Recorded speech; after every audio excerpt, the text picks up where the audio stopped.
Okay. So we've been through these exercises and everybody got them, so I'm not gonna work them out. Okay. You use a common denominator here. You add these and you multiply by 3/4. Okay. Again, you have to use a common denominator. You square this, meaning you multiply it by itself. Just to write this one out, that means you have 2/3 multiplied by 2/3.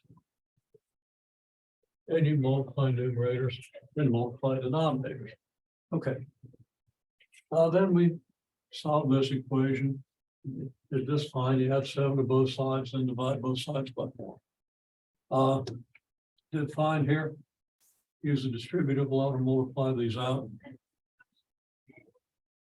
And apparently everybody's good with the distributive law. It's a good start. Okay, because that's often an issue. Couldn't be in this course. If you've had a solid algebra 1 background, you would know this, but a lot of people come in without a solid. Everybody here, solid background. Everybody here seems to so far have a pretty decent algebra 1 background. Okay, now we get to this one, and this is often daunting. And finally, somebody made a mistake. So now I can feel useful. Okay, so let's solve this. We got AB plus C equals BC plus D. Now, what people prefer to do is they prefer to solve with something like this.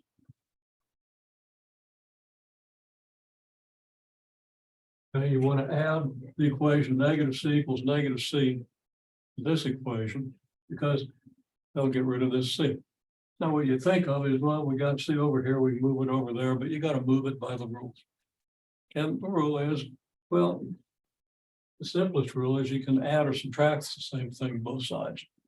So if you subtract C from here and subtract C from here, well, you end up with what I'm going to end up with. So if you like to write it out like this, that's okay, because that's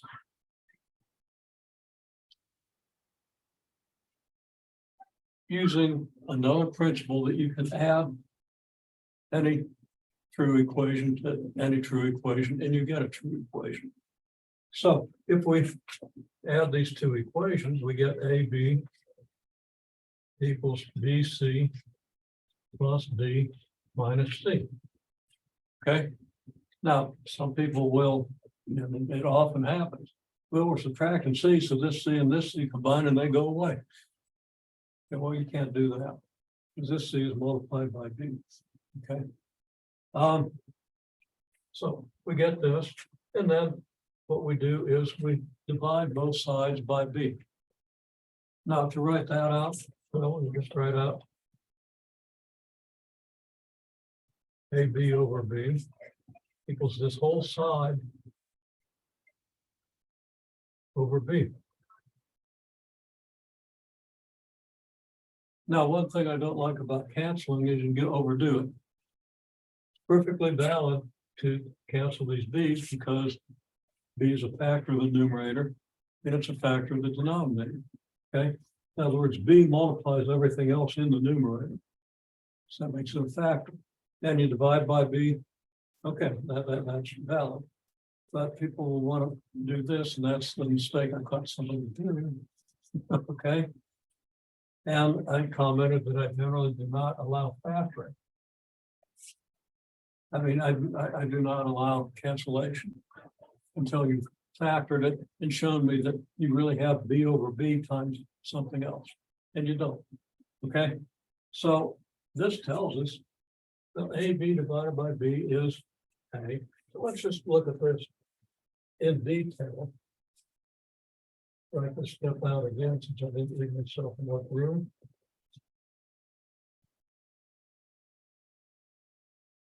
Okay. This could be written A over 1 times B over B, right?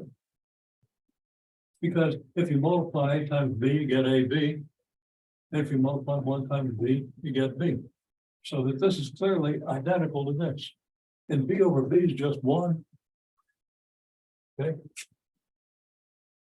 And this side, you can't do that. Okay. So this is one. So I'm just kind of put a little arrow through here. And indicate that this is one. It almost looks like an X point. Put it up there a little higher. Okay, anyhow, we understand this is one. So that's an arrow. I didn't cross it out. I don't like crossing things out. Okay. So A over one is A. So clearly this side gives you A, and then whatever you have on this other side is going to give you B. Well, what you really have on this side, now again, you can't do that. You can't factor B out of the numerator. So you can't write this as something times B over B. Okay. So you can't cross out that B. What you can do is you apply the distributive law.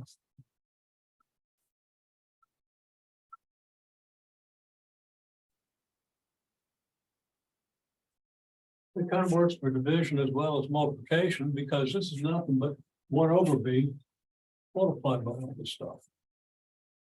So dividing by B is the same as multiplying by 1 over B. So you're going to have 1 over B times BC. Well, there it is.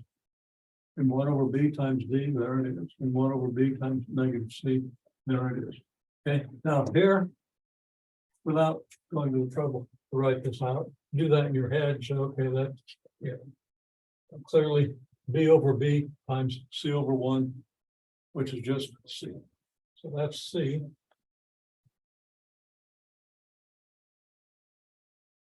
Plus B over B minus C over B. Okay. So.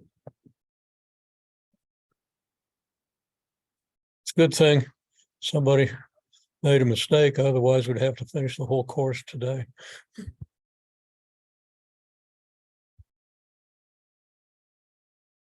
Okay, now everybody got this. What I saw was this equals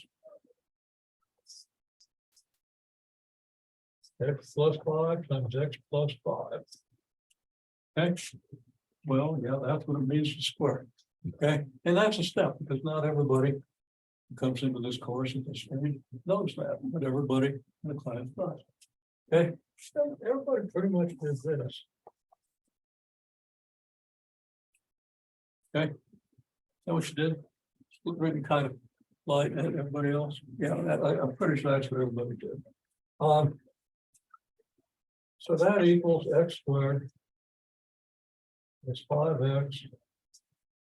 That's 5X plus 25 equals X squared plus 10X plus 25. Okay. Now I'm going to write it out actually following rules. This isn't a rule. It's the result of a rule, and it's correct, but it's not a rule. Okay, it's a convenience. Also, I mean, you know, I nailed algebra in high school. I mean, nailed it real well. Okay, I did this. So everybody's doing something that I used to do. Now, I was also careful to understand how this goes back to one of the fundamental rules, because only about a dozen rules. Okay, and you want to know that you're invoking those rules. Okay. Okay, so I'm not going to have room here. Why don't we just use space? Okay.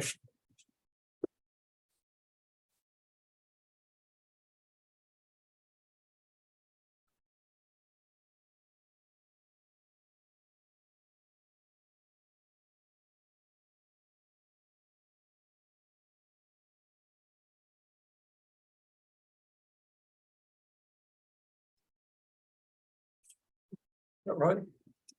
Okay. Well, let's talk about it for a minute before I go on.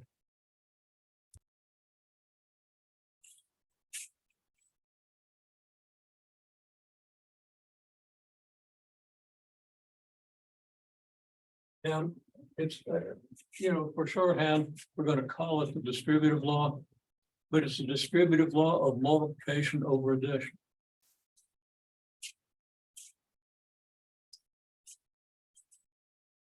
A lot of times people will write this out as X squared plus 5 squared. it looks like that two ought to distribute over this, just the same way. If I multiplied 5 times 3x plus 2, I'd multiply 5 by 3x and 5 by 2, right? People want to raise this to the second power and raise this to the second power. Okay, well, we come down here. We have the distributive law.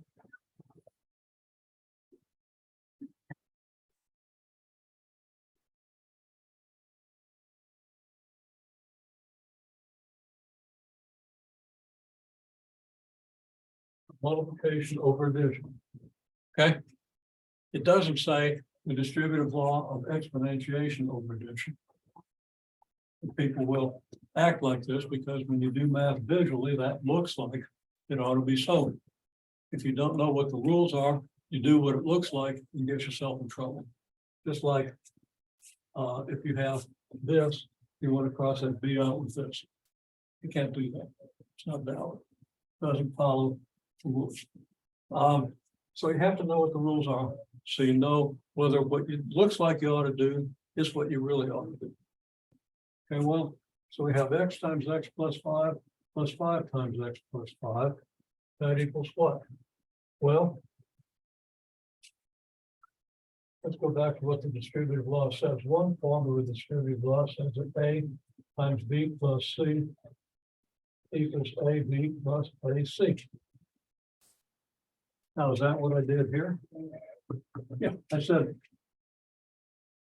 Well, okay, that's not what I did here. All right, what I did here.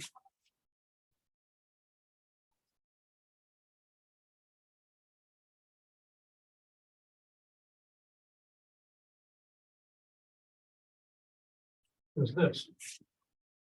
And because I took this whole lump thing, this is like a B plus C, and this is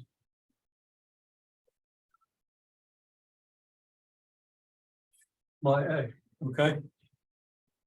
So I did this times this, which is what this says, this times this, okay? And this times this, this times this. Okay, so that's the form of the distributive law that I use.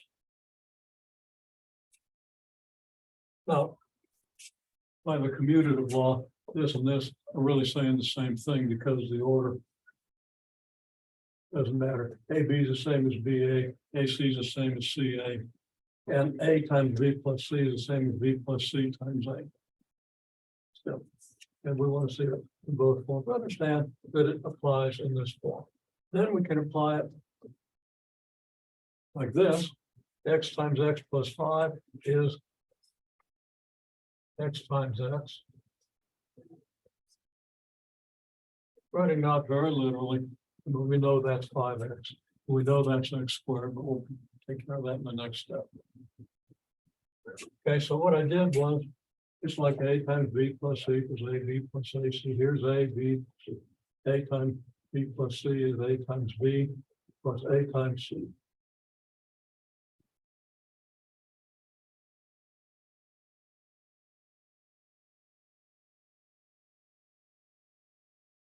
So that equals what?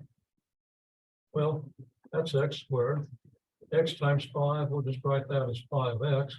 Usually we write the number before the letter.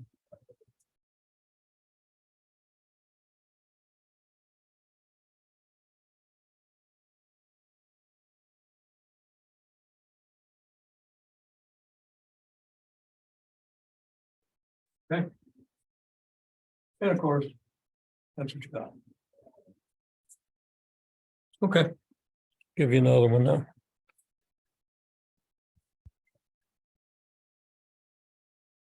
Okay, so if some people, well, at least one person came in a little bit late and probably wasn't there when I said this just a little bit earlier.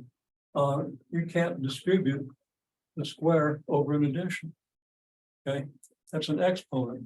An exponentiation does not distribute over addition. The distributive law of multiplication over addition. Okay, and it treats subtraction just like addition, because subtraction is just addition of the negative. Okay, well, we come down to this. So we've got x plus 5 cubed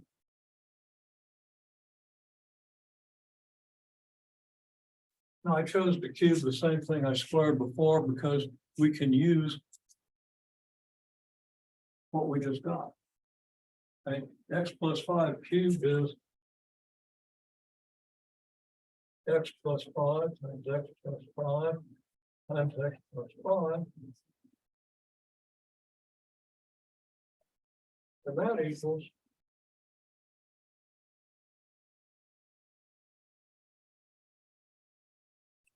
x plus 5 squared times x plus 5.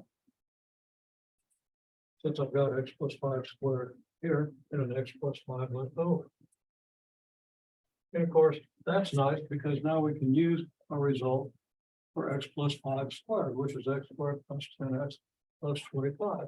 Now, if I gave you 3x plus 14 cubed, you're going to have to start at the beginning and you'd have the square and then you'd multiply that. Anyhow, x plus 5 cubed then is x plus 5 squared times x plus 5. That's x squared plus 10x plus 25 times x plus 5. Now I can write that out as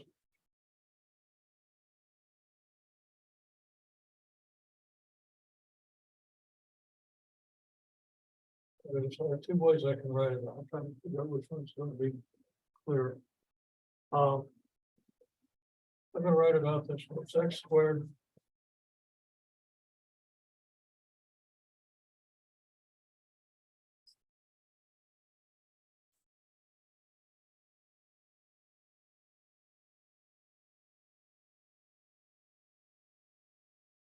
x squared plus 10x plus 25 times x added to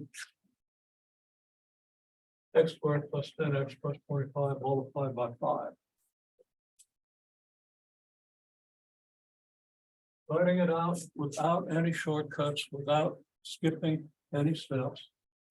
This means then that I can multiply x squared by x, 10x by x, 25 by x. So multiplying all this out, I get x squared times x plus 10x times x plus 25 times x. Multiplication distributes over addition. And then down here, the same thing.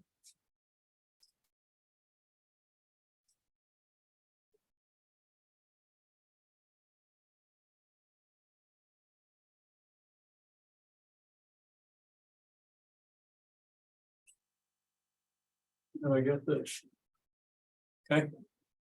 Now you don't have to do it in this order. I noticed that some people did this in different order. Like you could multiply the x squared times the x plus 5, and the 10x times the x plus 5, and the 25 times the x plus 5. That would be equally valid. And I debated about which way to do it. Okay. Decided to do it this way, but it could have been done equally well the other way. Well, now x squared times x is x cubed.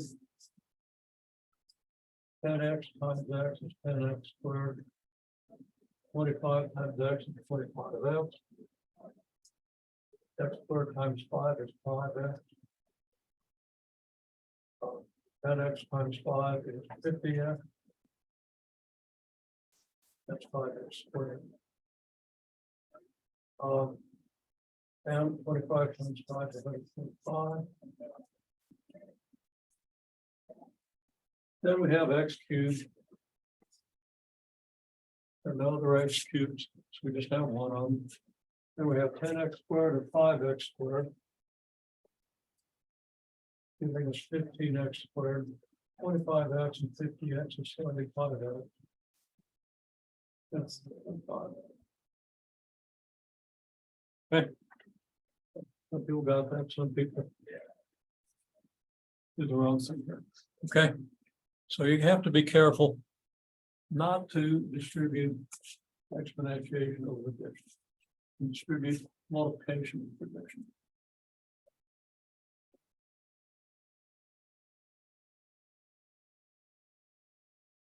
Okay. Tell me with your fingers. Like. Whatever it takes, okay, don't threaten me, but I'll just run out to go. Now, if you. This says that something squared equals 25, right? Now, if the square of a number is 25, then what's the number? Let me see, think.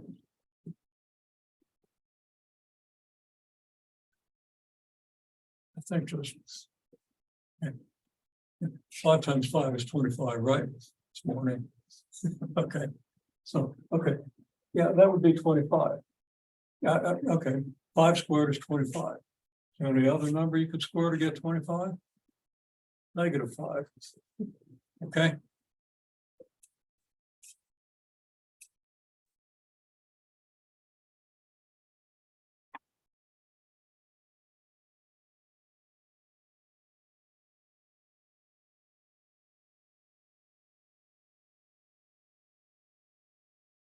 What is reasoning?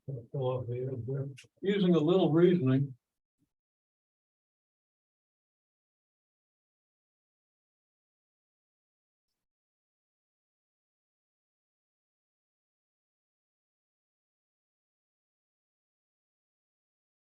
X minus 3 could be 5. 5 squared is 25, right?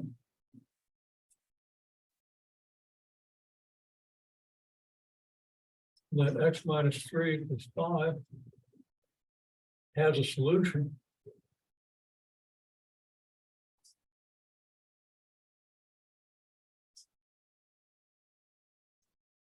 I can't read that either, but has a solution, x equals 8. Just add 3 to both sides. Okay, and then you can check that, and that's one thing that you always want to do, especially if you tend to make little mistakes. Okay, check what you do, tell you made a mistake. You had to go to all that trouble to check it and find out that you made a mistake, then go back and figure out what it was. Pretty soon you stop making that mistake.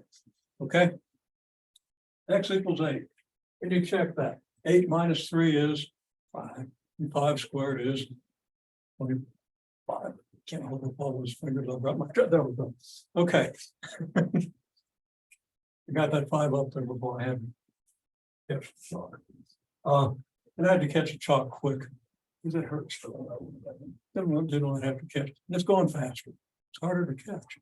Okay, well, x minus 3 squared is 25. Okay.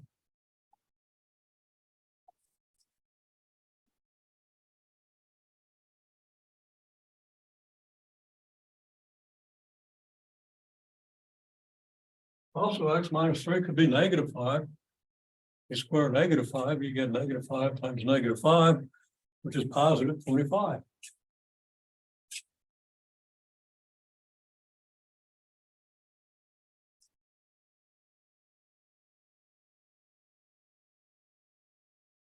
And you add 3 to both sides.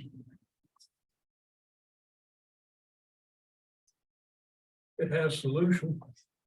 X equals -2. You plug -2 in here, you get -2 minus 3 inside the parentheses, that's -5. Square that, you get 25. Okay. Now the way we write that out. Okay, you get x minus 3.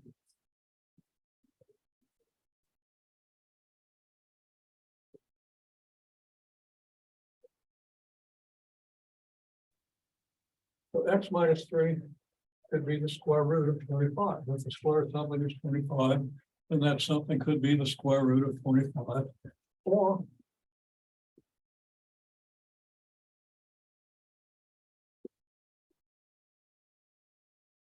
x minus 3 is negative square root of 25. Okay.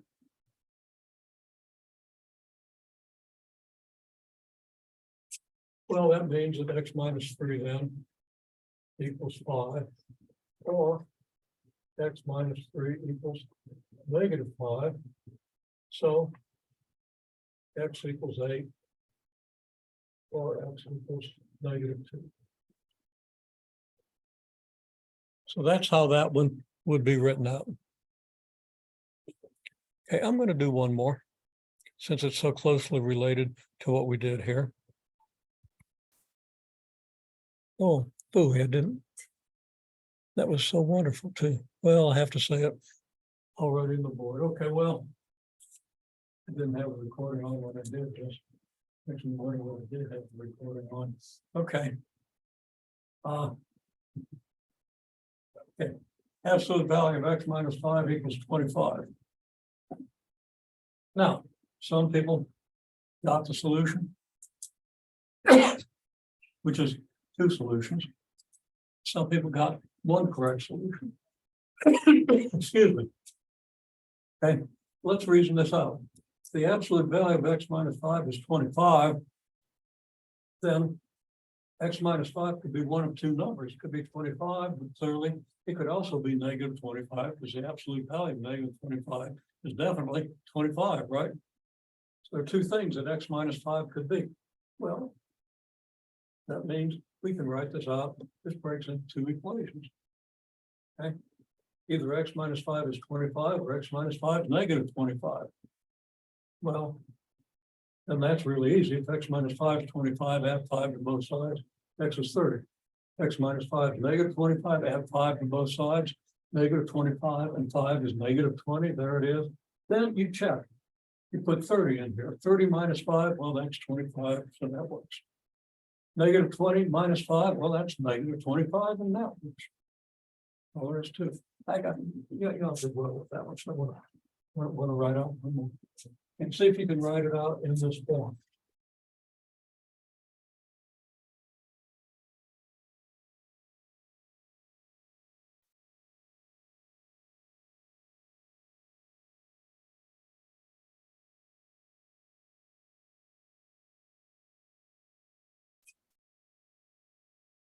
See if you can break that into two equations and solve it. Okay, if we look at what I've done here, because not everybody seems to want to do this. This split into two equations.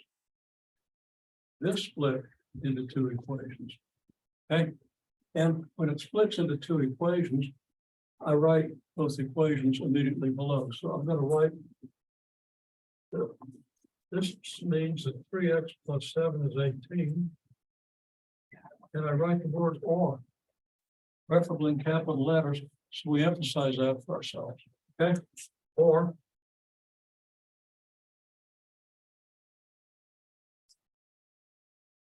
3x plus 7 equals negative 8. And then I just solve this equation.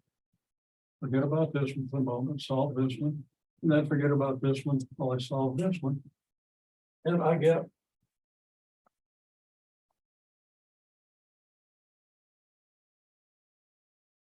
x equals 11/3. It's an easy equation to solve.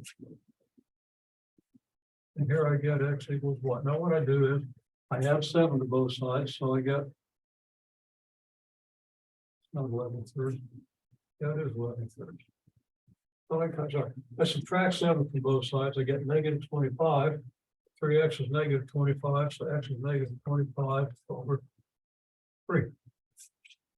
And then I can check these. 3 times 11/3 is 11. Add that to 7, I get 18.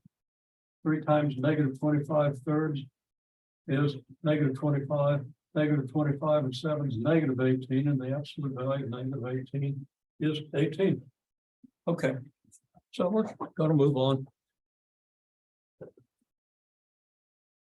to little preparation for the specific assignment you're going to have that I don't think is going to give you any trouble.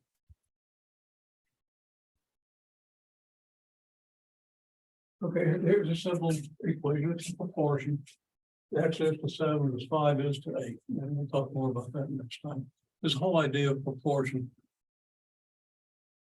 doesn't seem to come through very well to the students that I see for calculus. Okay.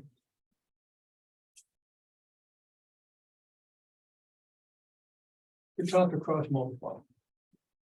Just like that's a whole new rule. You cross multiply. No, that's not a rule. That's a trick. And it works. It's a good trick. But we want to prepare ourselves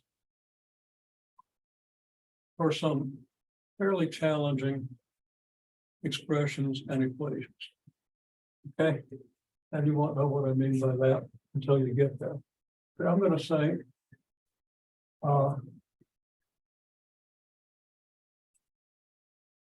pause for a second. What's the? Okay. So the common denominator is 56.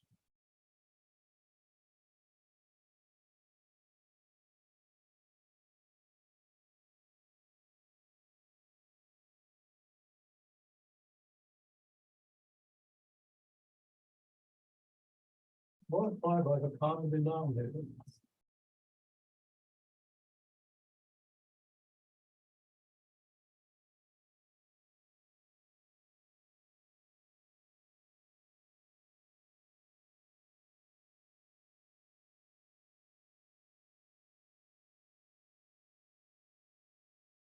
Okay.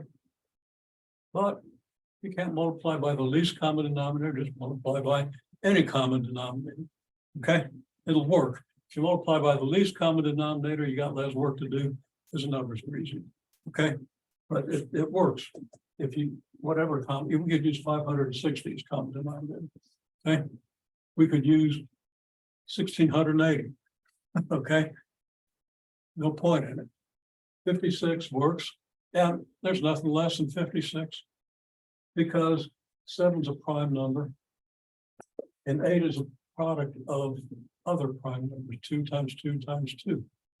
2 and 7 got nothing in common. These things are going to have nothing in common. So the least common denominator is going to be 56. Okay, you don't necessarily have to know that, but it's handy to know. It's not difficult. As long as the numbers aren't too big. Okay, so 56.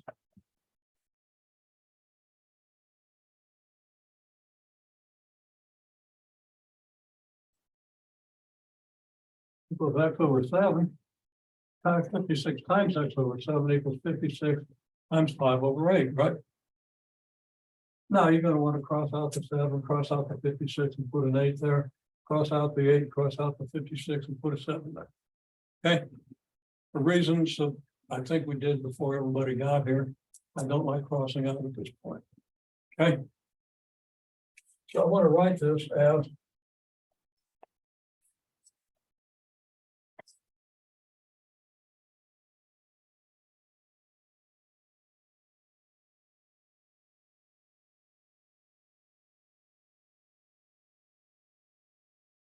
56 over 7 times x over 1 equals 56 over 8 times 5 over 1. Now that's correct because, of course, 56 times x is 56 times x, right? And, you know, there's an intermediate step. Now we're over time. Okay, so if I multiply all this out, it comes out the same as this. And really, I could have written this as multiply by 56 over 1. Same thing as multiply by 56. So that my numerator is 56x, my denominator is 7. Okay. If I write it this way, the numerator is still 56x and the denominator is still 7. I just switched the order of the 7 and the 1. And why would I do that? Because I want to divide 7 into 56. Just like you would do if you just saw this 7 goes into 56 8 times, cross it out right to it. That would be correct because you have factors. I want to emphasize the fact that you can rearrange these this way because that's key to not screwing up cancellation. And screwing up cancellation is something that I ultimately penalize fairly heavily. Okay, because people see an 8 here and an 8 here and then cancel these. Okay, they go away. They don't even give you 1. They just go away. It's not there anymore. Okay, well, if it's 1. Okay, so anyway, people do terrible things with cancellation. Okay, and there's at least one cancellation mistake made earlier. Okay. So 7 into 56 is 8. Times x over 1.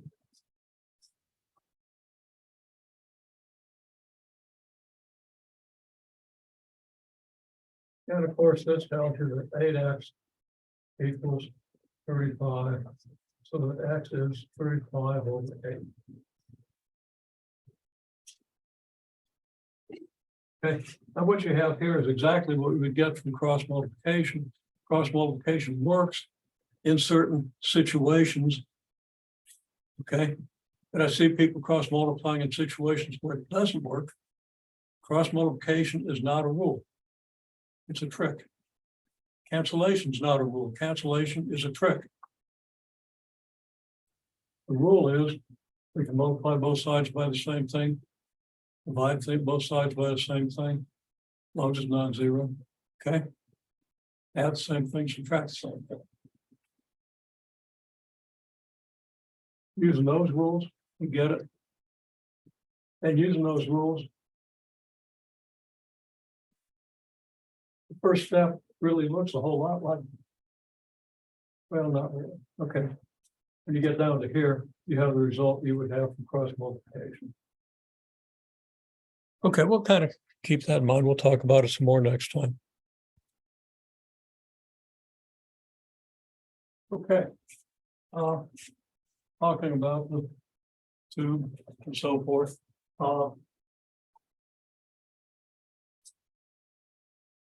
Just a reminder, I think everybody wrote it down, but when we did the experiment with the longer tube, of course, water came out more slowly, which we easily observe from the horizontal range of the spring. Okay, I will note that the exit point was about 3 centimeters lower than it was here, because this was lying on the top of the rear column. And when we didn't have the extra tube here, we were exiting at this point rather than at this lower point, about 3 centimeters lower. So I'm going to take that into consideration, work that into your Excel spreadsheet. Very easily done. I would just put a 3 in a cell someplace, and then use cell references to increase all your depths for that part of the experiment by 3. Okay, or your delta y, whatever you want to call it. Effectively, your depth relative to this, because that's the depth that controls the change in OGY, your gravitation potential energy term. Okay. Now what we have a depth y, which is a function of t. We're concerned with a specific y. We won't bother with the y of t. And of course, we have a graph of y versus t, which represents the function y of t. And you have a graph for the system without the extra length of tube and for the system with the extra length of tube. You want to think about those graphs and how they would look if done on the same set of axes. Matter of fact, in Excel, it wouldn't hurt anything to put them on the same set of axes. You had something to look at. What we're after is the pressure loss in the tube. There has to be a pressure loss in the tube because the pressure at the end of the short tube was clearly greater than the pressure at the end of the long tube. Pressure at the end of the long tube is only sufficient to give you, well, whatever velocity you got for a given y. And for a given depth, you got a much greater velocity from the short tube. So there was clearly a pressure loss. There was a little change in altitude. Of course, that would tend to give you more velocity. But the pressure loss is the explanation of why you get less velocity here. So we want to find the pressure difference due to the new tube. Now that new tube was 21 centimeters. I think I already gave you that. Just write down 21 centimeters. without any explanation. I guess that y equals 0 at the level of the hole in the container. So that y would actually be like -3 centimeters here.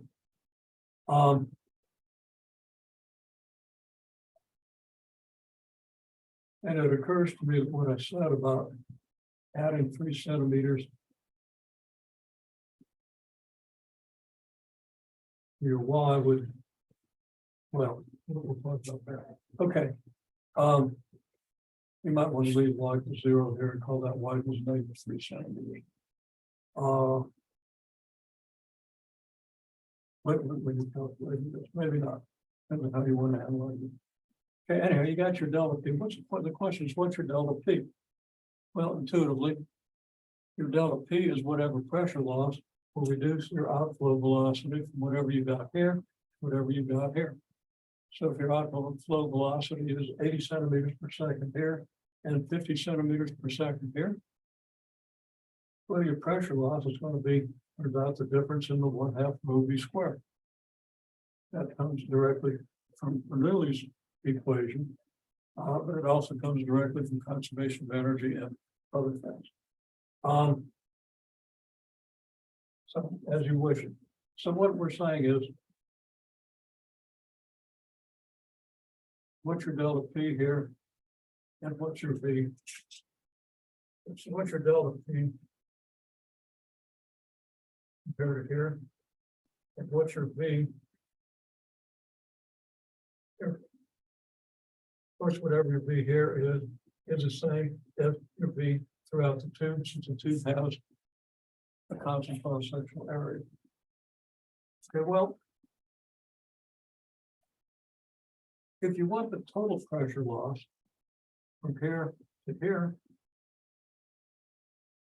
you would compare the 1/2 rho v squared for the ideal exit velocity, which you calculate using Bernoulli's equation based on this change in depth. And your 1/2 rho v ideal squared would be just rho gy. And you can use Bernoulli's equation to get that, or just use the whole concept of energy conservation. It works out either way. Your observed velocity is x over delta t, x being your horizontal range of the stream as it falls to the ground. The delta t there was pretty close to 1/2 second. We can use that for our calculations, and we can modify them if we want to modify our calculations, how long it takes to fall 122 centimeters or 119 centimeters. So the pressure loss from here to here would be this. Now you also have a pressure loss. It's a short tube, so you got a pressure loss with a long tube and a pressure loss with a short tube.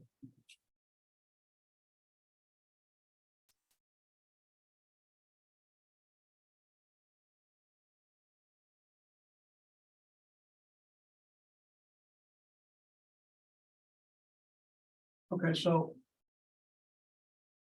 find the pressure loss in the long tube, and actually I should probably say long plus short.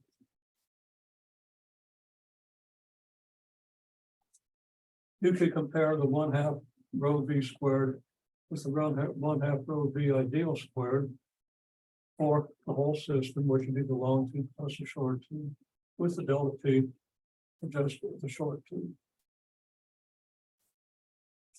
If you go to what you have in Excel, you have graphs. And I don't know if you did the graphs in the same set of coordinate axes or not. I'm not sure I specified one way or the other, but it'd be easy to do that if you want. Or you just, work from a hand sketch, but work from the functions that you get from Excel, because you have, you don't have a B exit versus T function necessarily. You have an X versus T function. Okay, well, I explained one student at a class after the class, so explain the whole thing. V exit is just your horizontal range, just projectile question, horizontal range over your delta T.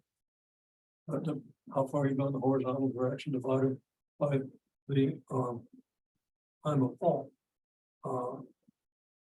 This, assuming you have a horizontal stream coming out of the tubes, and we pretty much have that. Wanted to refine the experiment, be more exact, we'd be really careful about that. Because we did notice it's a short tube coming out of the thing, we had a little bit of a downward slope, and maybe 400 or 500 of a rating.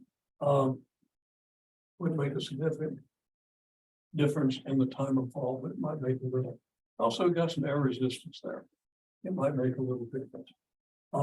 So we're not going to worry about those things for our purposes, but for refined experiment, you want to do that.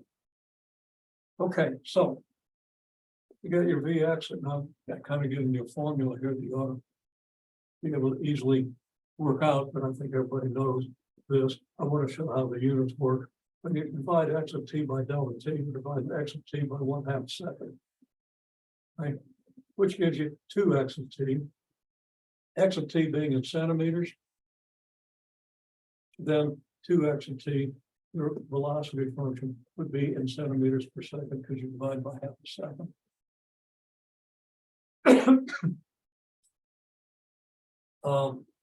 Other ways to write that out. My point is, you got your x versus t, you got your v versus t. Okay. Now, if you have your vx versus t in the short tube graph, vx versus t is going to look like this orange graph versus this blue graph to the long tube. And just to articulate some of this from the arrow. That makes sense. Your V exit was much less at the beginning for the short tube, for the long tube than it was for the short tube. And it took longer to empty the container. So 32 graphs. You also have your Y versus T graphs. Of course, you have your Y versus T functions. You have your V exit of T for both. You have your Y of T for both. I'm not going to write it out. You want to think this through. Okay, putting together your V exit of T here and your Y of T here, using the functions Excel gave you, you can find V exit versus Y. Once you have V exit versus Y, you can get for a given Y. Constant Y corresponds to the vertical line there.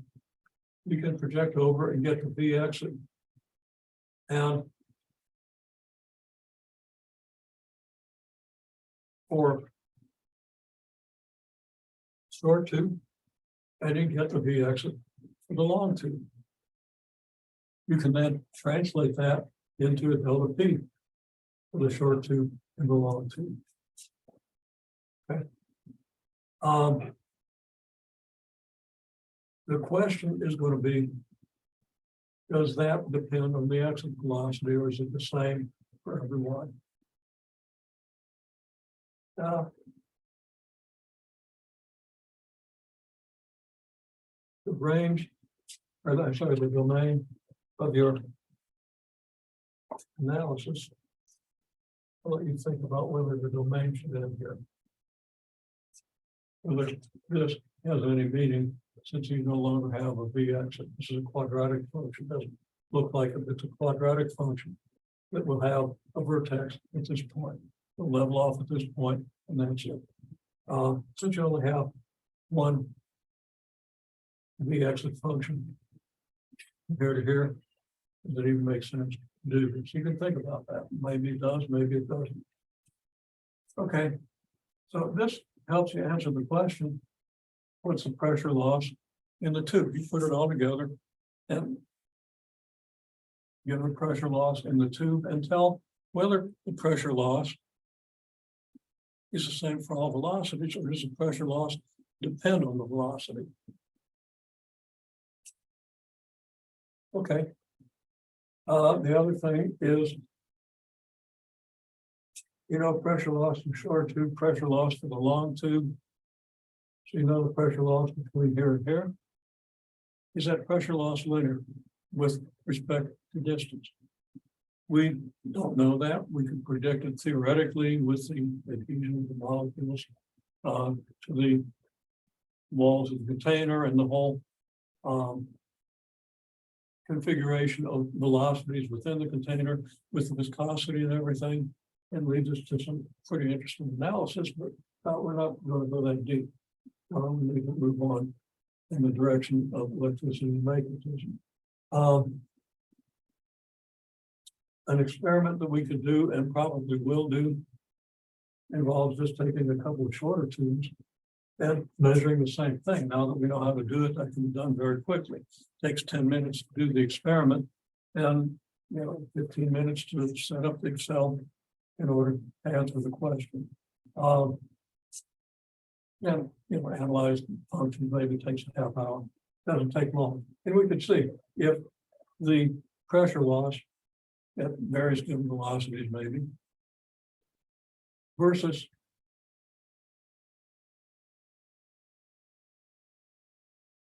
the depth maybe. Okay, tends to be linear with the length of the tube. I don't know how it'll come out. We've done the experiment before. I don't remember how it came out. I know what it ought to do, but we'll see if it does what it ought to do. Okay. So that's kind of it. Except, of course, as I said, go on to the rest of that introductory problem set 5 and try to understand everything as deeply as you can. Maybe read a little bit about temperature and thermodynamics and stuff, but there's a whole lot. You can't read the whole subject. You get a good introduction to it from those 10 problems, and we can then take off from there and spend a couple of days on thermodynamics and so forth.